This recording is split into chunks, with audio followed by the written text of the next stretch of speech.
For example, the wokeness, the DEI, are reminiscent to China's cultural revolution in 60s and 70s. Trump is going to be the first president pro-crypto since 2009 when Bitcoin came into being. I started from scratch, a telemarketer. I just on my ego. I picked up the phone and called and people yelled at me. It was very scary, but my skin got thicker and thicker. So I kept calling. That was excellent training. If you're tired of arguing with strangers on the internet, try talking with one of them in real life.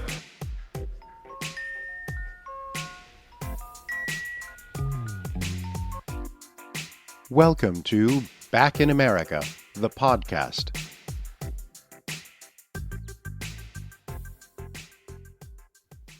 Today on the show, we are thrilled to welcome Coco Kee, a global citizen with a fascinating journey from Peking University to UC Berkeley, where she co-founded a startup during the dot-com boom. Now, a leading figure in blockchain and cryptocurrency, Coco is the co-founder of Kee Global Advisor, author of the Blockchain Asia blog, and host of Blockchain Asia podcast. Together, we are going to explore the 2024 election, the Chinese-American vote, and their surprising ripple effect on cryptocurrency. Welcome to Back in America, Coco. Thank you for the invitation. I look forward to our discussion. So let's start. How did you make it from studying English literature and American theater at Peking University to becoming a prominent figure in cryptocurrency? Walk me through the process here. That's a long journey. When I was back in China, mainland China, I was in traditional industry and I had no idea about anything related to, for example, high tech. Fortunately, I came to the US and was enrolled in UC Berkeley Business School. There, I was fortunate to have some excellent professors to teach me about high tech, to teach me entrepreneurship, and also I studied macroeconomics with Janet Yellen. And this experience opened my eyes to what came after that. When I was in New York after school, worked in fintech companies for 5 years until I started my own company, KGA, or Kee Global Advisors. During that time, I was very interested in all kinds of new things, and New York was a perfect place to pick up new ideas and innovations. So I went to meet up in New York, and one time I came across coin, blockchain, which was totally new to me, but I was very curious. So after I learned about Bitcoin and blockchain, I fell down the rabbit hole and I really loved it. So I decided to drop everything else, whatever I was doing at that time, including investment banking, to just focus on this industry. Since 2016, I've been doing this. I learn about new things every day, and that's my passion. Are you still interested in English literature and theater? I am still very interested. In the beginning, I thought it was just something useless. However, I realized after so many years later that literature, English, American theater really make my life more interesting and also allow me to make friends much easier. In the US, I would talk about some movies, some books with American friends and really make our conversation much easier and more fun. So that is something I never thought that was the benefit. And secondly, actually the literature and theater really make me think out of the box. And you can be creative even in technology innovation, even in startup, even in investment. Creativity is something that I always need. I still love books, movies, and theater. I do that all the time. When you work with startup founders, one key element is to understand people, to communicate with people, and to figure out what kind of founders they are. And the literature, theater help me connect with people much, much easier. My instinct plays a big role throughout my business activities and interaction with those founders.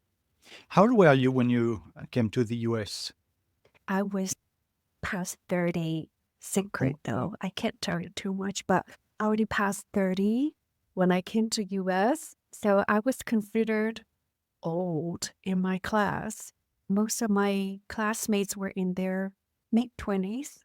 How was it leaving China, leaving your home country, moving to the US at that age? Actually, I did not think too much about it when I made my decision to come to the US for a business degree. The only motivation I could recall was to improve my knowledge of business because I was in business after I graduated from Peking University. Although my major was literature and theater, I did not get a chance to use my literature and theater knowledge much. I was in business most of the time, so I felt that there was some gap between my business practice and my knowledge and training. So I said, I should go to the US and to learn about business so I will understand the conversation of those company CEO much better. And another thing is two of my American supervisors in China, they are all Americans, one from Princeton actually, the other from Michigan. So they always encouraged me to pursue a business degree in the US. They say, Coco, you should Mhm. do it. And I said, okay, let me give it a try. So here I am. You now live in Princeton.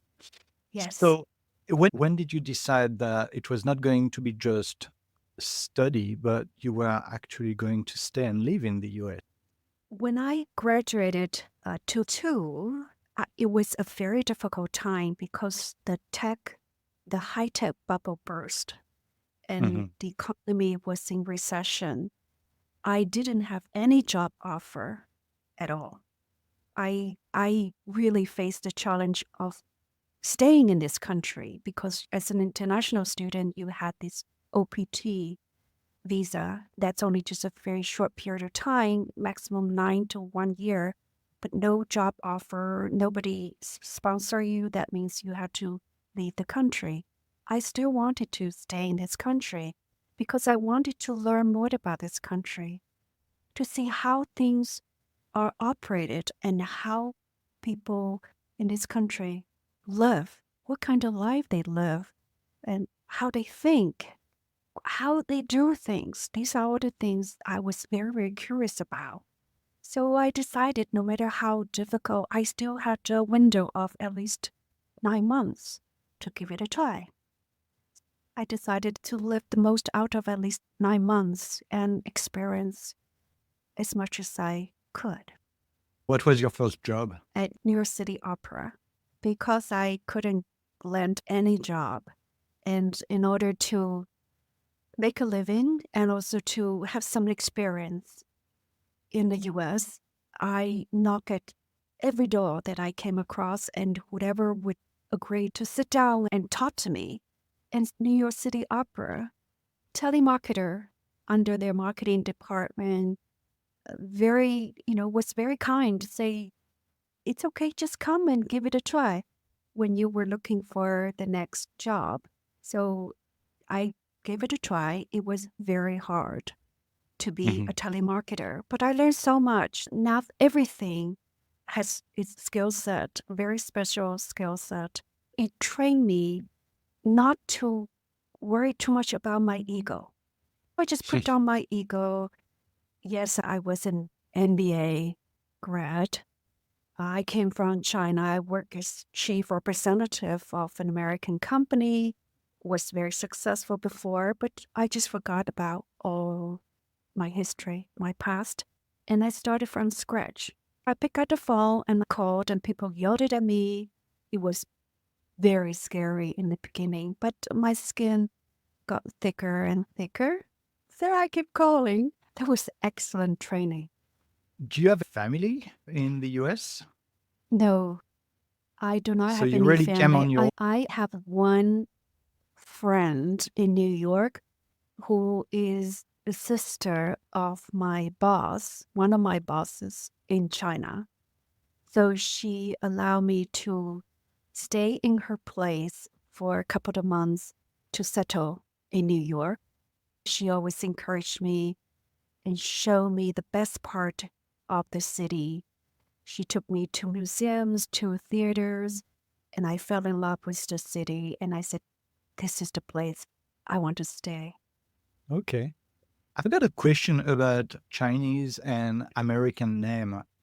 I know that a lot of Chinese people, to make it easier in the US, change their Chinese name to American name. Is it something you've done? I have an English, I would call that nickname. I still keep my Chinese name on my passport. My Chinese name is very difficult for Americans to pronounce. It's In Hong Kee or Ke In Hong. So a lot of Americans refuse to call me when they saw my Chinese name. So I use my English nickname, Coco. And that name really gets stuck. They love it and remember me forever. So I stick to Coco How in did that both come? business. Yeah. How did it come about? Yes. So when I was in China, one of my alumni from Peking University gave this to me because he said I was a little bit nuts. So he said, Coco nuts, you're nuts. The cocoa Oof. fits you very well. Yeah, so that's where it came from. I like it. People give me different names, Elizabeth and other names, but none of them survived. Coco Okay. stays with me till now. Okay. Coco, let's talk about the American election. Were you surprised to hear that Trump was going to be reelected? Not at all. And I was shocked to see so many people were shocked that Trump was elected. I also was not surprised at all in 2016. You know what my secret is? I talk to people constantly. I feel very comfortable talking to strangers in the street, in a bar, taxi drivers, or anybody I bump into. And I ask them, who are you going to vote for? And because those strangers, they don't feel uncomfortable to share their thoughts because they know I would not tell the secret to other people or their families or their spouses. So they are very open to me. They told me their frustration, why they wanted to vote for Trump. And so when I read the social media, I was shocked to read the reports, the optimism of the Democratic Party and all the polls. I just feel that to be deja vu of 2016. I was shocked to see so many people were surprised that Trump was reelected this time. And so this year, I did some research and I noticed that Chinese American or people from Chinese heritage have voted for Trump more than last time. How would you explain that? I can share some insights of the Chinese immigrant group that I know very well. I interact with most of the Chinese immigrants originally from mainland China.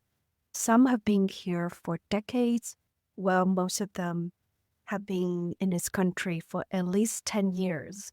And they work in financial institutions, technology companies, law firms, accounting firms, and they went to most of them went to top schools in both the US and China. This is the group that we are talking about because I don't interact with people much outside of this group when it comes to election discussion. Okay, I will Okay. refer to this group as the Chinese group or the group to make it Okay. easier. The first thing first, this group, just like the rest of the country, is polarized.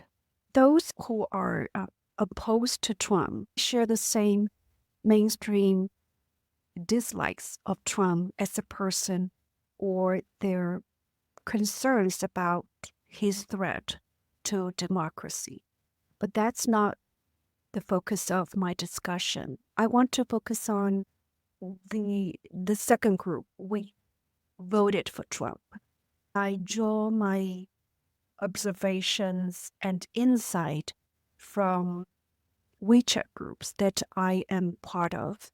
I belong to at least 15 WeChat groups, alumni group, classmate groups, interest groups, just to name a few.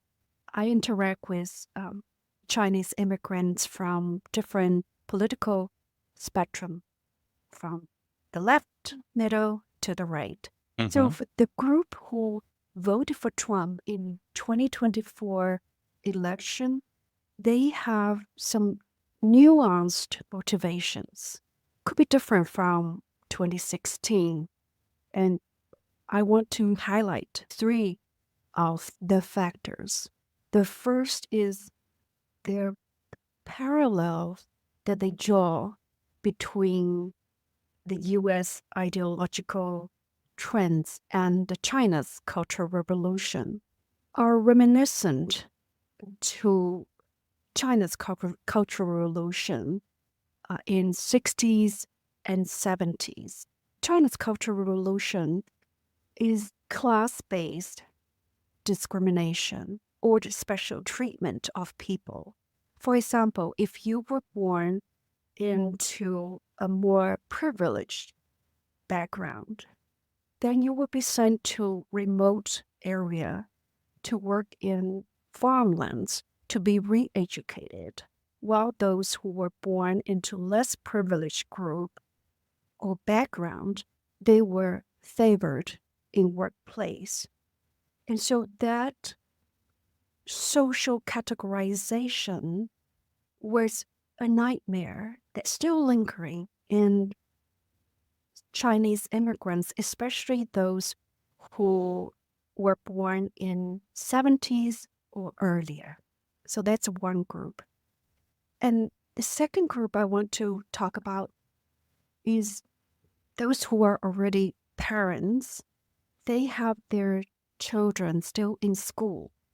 They grow more and more concerned about the education system in the U.S., especially based on skin color, based on social category, politically active, out of the fears that their children are facing the risk of becoming the oppressor, and also fearful that their children might be losing the opportunity based on merits. Their concern is their children's skin color may put their children into an inferior position in the future. And the third group of Chinese immigrants who voted for Trump because they are frustrated with the administration's handling of illegal immigrants. They themselves went through all the challenges of immigration processes. It was very painful. They waited 10 more years to obtain legal status in this country and lived with the fear of losing their legal status day and night. If they lost a job, they fought through it and believed that whoever came to this country with nothing, not much like them, they should come here legally and they should went through the legal process as they did everybody should to have a fair competition and respect the process. These people don't ask for special treatment in this country.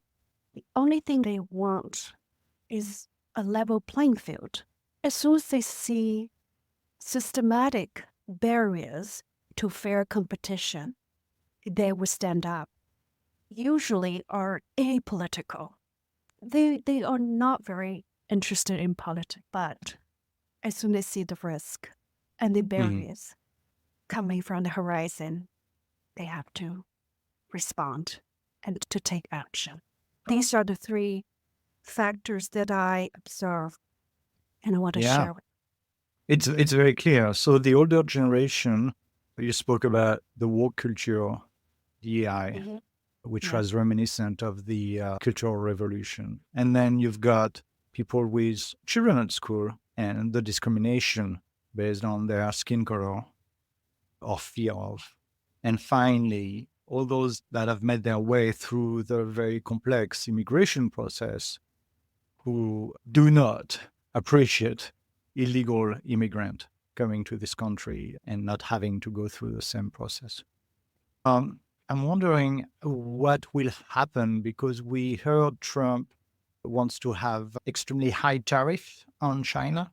So we are going to see a big competition between the US and China. Do you think there might be some underlying racist stand against Asian in general, not just Chinese, but Asian in the US with the arrival of Trump? As far as the tariff and whether Trump's re-election would become a threat to Asian community in the U.S., correct? It is a very interesting aspect. And first of all, the Chinese immigrant community have to balance the two aspects. One is, as U.S. citizen, their children's future in this country. If they see some threat and barriers there, at the same time, how much threat would Trump's re-election and also his policies will threat the community's existence and being in this country? So they always have to balance.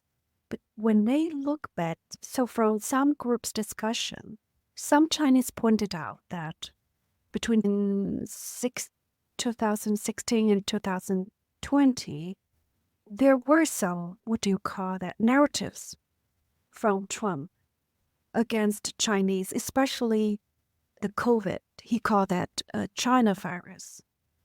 But now all the Chinese immigrants here, or a lot of them, are aware of what happened.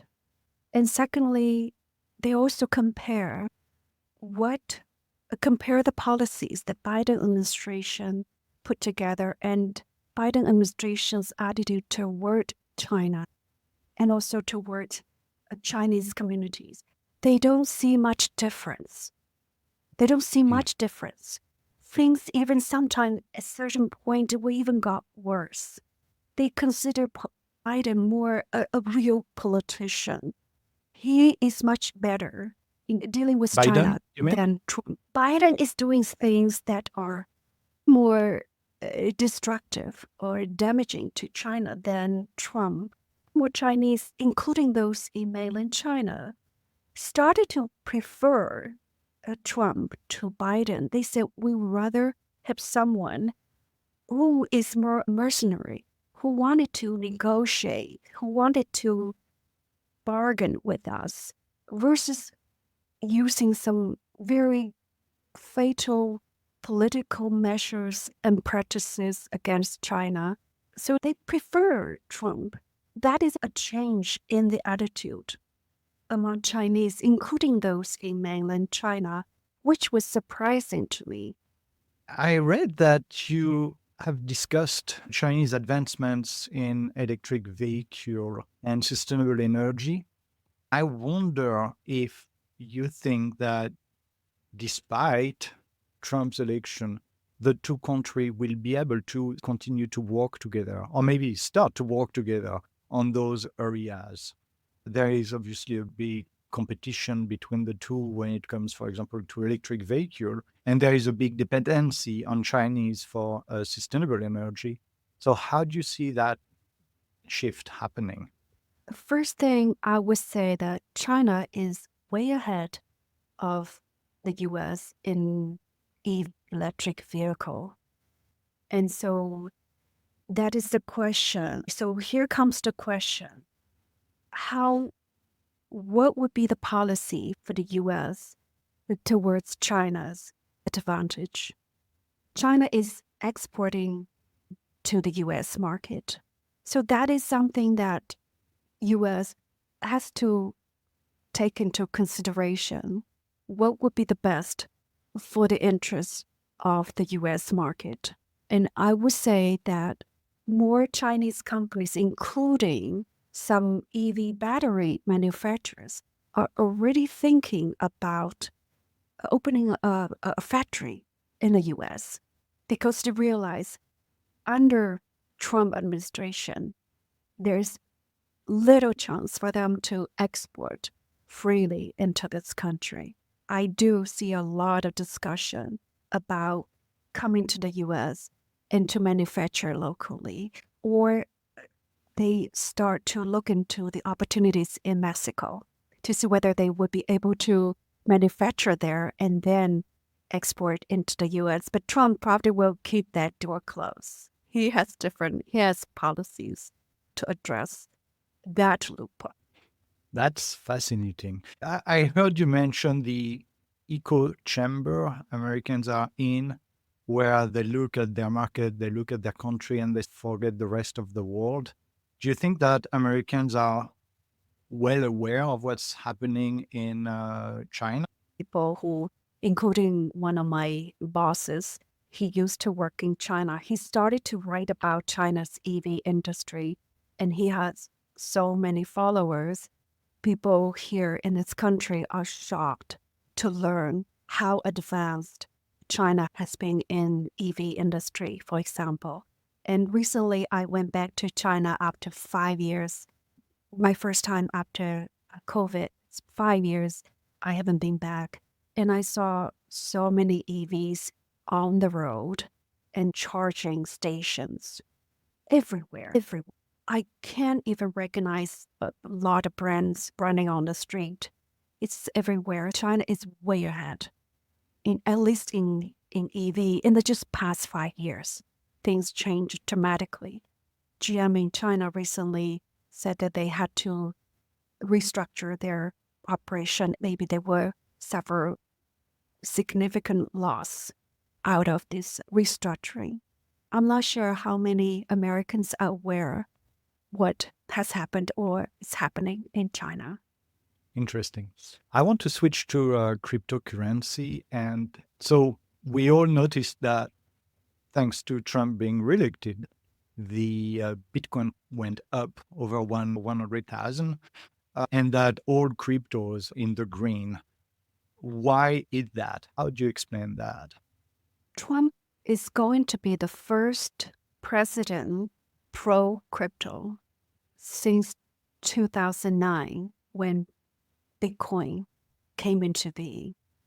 No president expressed clearly or publicly to support Bitcoin and crypto. Trump will be the first one. One of the reasons that the market start to go up tremendously in the past months or two, or at least in the past several months, in anticipation of Trump's winning, is because the industry went through a very difficult and challenging 4 years under Biden administration, especially SEC under Gary Gensler had been very tough and harsh to this industry. I just want to give you some data point or numbers. So under Gary Gensler's SEC, there were over 120 force actions against the industry. Another situation, the administration did not allow banks or discourage banks to provide custody service to crypto-related startups and companies. And so a lot of companies were debanked overnight. I just want to give you simple data. A16Z, this VC fund, they had 30 plus portfolio companies debanked overnight. So they lost all their banking relations. And so it becomes extremely difficult. Startups were killed because of the enforcement actions. And a lot of them had to wrap up and move to other jurisdictions or just to keep the operation to the minimum in order to survive and hope that one day there will be some change in the regulatory landscape.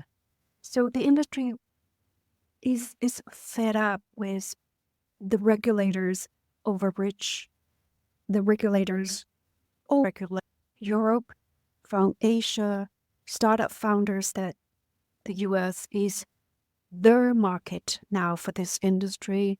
So some of them wanted to expand their business to the US, and some they just wanted to move back to US. They said, we still believe this is the biggest and the best market on earth. So they wanted to end their life of exile. And that's why Bitcoin and crypto just all went up. It is very bullish. Thank you. So it's a very bullish market. Companies are coming back to the US now that they feel this industry is going to be more secure. Some European countries have endorsed cryptocurrency. And then you see this huge economic power, the US, who have not. What is the status of crypto in China? Crypto in China is still banned by the government. Although citizens are allowed or legal to own cryptocurrency, exchanges are not allowed to operate in China, and Chinese citizens are not allowed to trade cryptocurrencies. And it is considered illegal activity.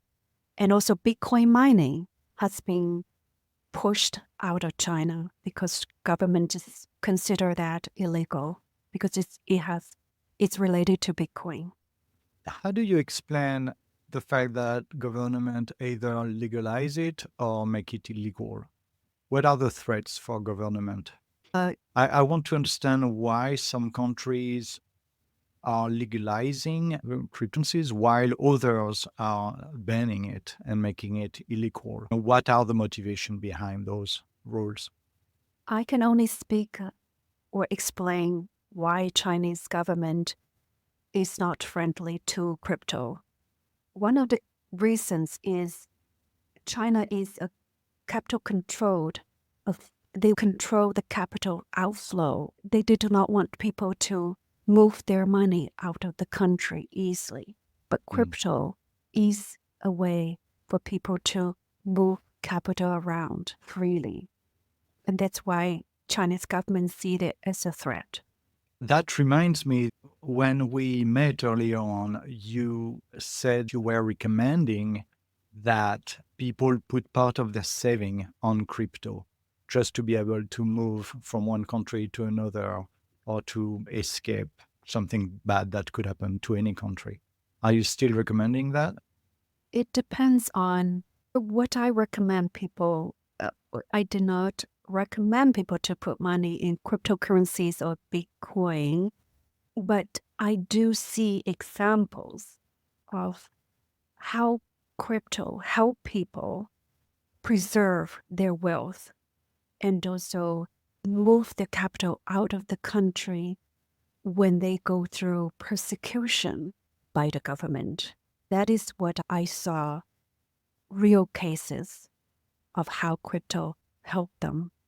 Let's talk about AI and crypto.